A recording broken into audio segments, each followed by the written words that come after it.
अखलाक को मारा गया वो भी आतंक है। जिस तरह वहाँ पर जो राजस्थान में जो हत्या हुई थी वो भी आतंक है, ये भी आतंक है, सब आतंक है। क्योंकि अब आप जब वीडियो बनाकर किसी का कत्ल करते हैं तो आप आतंक है, तो ये सब वाक़यात आतंक है।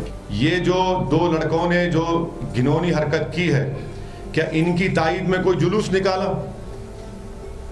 क्या इनकी तायद में कोई आ रहा है? कोई नहीं आ रहा है।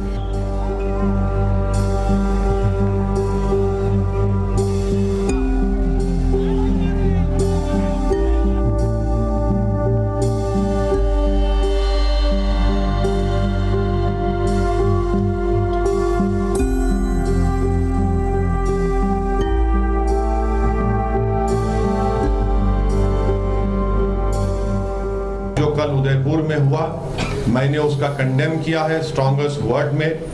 और ये कत्ल है, ये जुल्म है, ये जुर्म है, और किसी को भी अख्तियार नहीं है कि वो अपने हाथ में कानून लेकर किसी का कत्ल करे।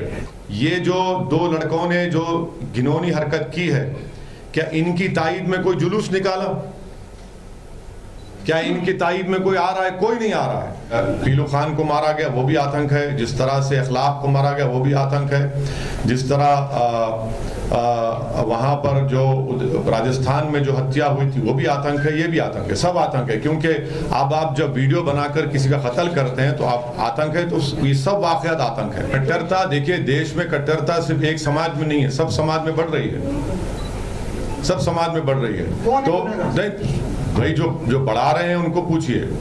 हम तो ये कह रहे हैं कि भारत के संविधान में रहकर प्रोटेस्ट करिए, आपको प्रोटेस्ट करना आपका राइट है, मगर कानून को अपने हाथ में लेना और आप डिसाइड करेंगे, जज और जूरी बनेंगे, वो गलत है।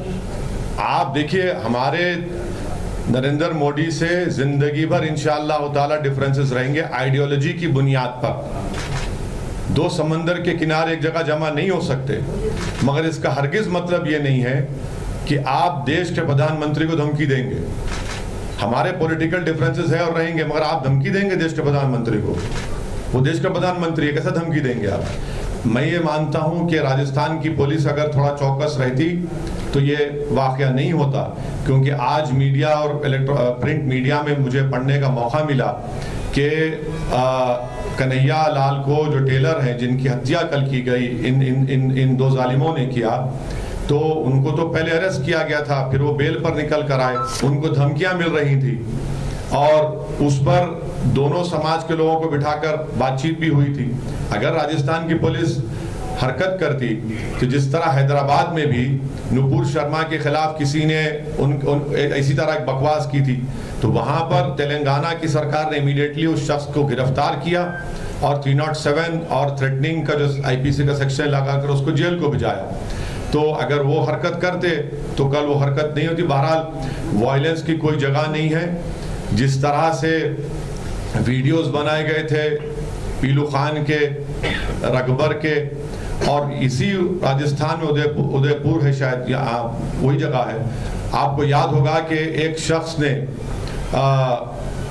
एक बंगाली लेबर को जो मुसलमान था उसका भी वीडियो बनाकर उसको इसी तरह हैक किया, फिर उसको जलाया।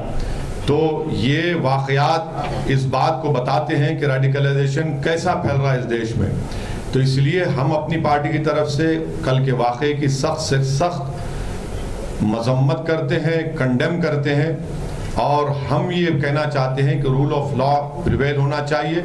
किसी को भी अपने हाथ में कानून लेने का इख्तियार नहीं है। देश के संविधान के तहत प्रोटेस्ट होना चाहिए, पीसफुल प्रोटेस्ट होना चाहिए। यकीनन हमारा डिमांड ये है कि नुपुर शर्मा को भारत के कानून के तहत उसको गिरफ्तार करना चाहिए, और अगर कोर्ट उनको गिल्टी साबित करता है तो कोर्ट कानून के दायरे में रहकर कोर्ट कानून को सामने रखकर उनको सजा भी देगा। मगर नुपुर शर्मा को अरेस्ट करना जरूरी है, क्योंकि जब उनको सस्पेंड किया गया तो सस्पेंशन कोई पनिशमेंट नहीं है। असल कानून हरकत में आना चाहिए, और कानून जब हरकत में आ सकता है तो सरकार को उसको इजाजत देनी चाहिए, जो सरकार नहीं दे रही है।